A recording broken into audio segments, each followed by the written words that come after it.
பார்க்குறது வந்து ஹிமாலயாஸ் பார்க்குறோம். கேதார்நாத் அடிவாரத்து பக்கத்தில் நம்ம பார்த்துட்ருக்கோம். ஹிமாலயாஸ் மவுண்டன் தெரியுதான் பாருங்கள். லேசாக பண்ணி சூழ்ந்த மலை தெரியுதான் பாருங்கள். அங்கே அடிவாரத்தில் நின்றுட்டுருக்கோம். இன்னும் கேதார்நாத் பயணம் முடியல. அந்த வேலை நேற்று நைட்டு தங்கிட்டேன் டென்ட்டில். 300 ரூபா கேட்டாங்க ஷேரிங்கில். சில இடத்துல ஏமாத்துறாங்க சாப்பாடு கூட. 2 ரொட்டி 100 ரூபா அப்படின்ட்டு. இப்போ சில்லுன்னு இருக்கு. கையில் தண்ணி பட்டால் அவ்வளோ குறைஞ்சிற மாதிரி இருக்கு. மூஞ்சி கழுவுறேன், கை ப்ரஷ் பண்ணுறேன், கை ஃபுல்லாக சில்லுன்னு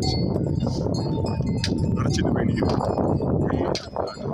சில் தண்ணி பட்டணும், ஐஸ் தண்ணி பட்டோம்னா நார்மல் டேப்பு குழாயில் அந்த தண்ணியை வந்து அவ்வளோ சில்லுன்னு கையெல்லாம் உறைஞ்சிரும். அந்த மாதிரி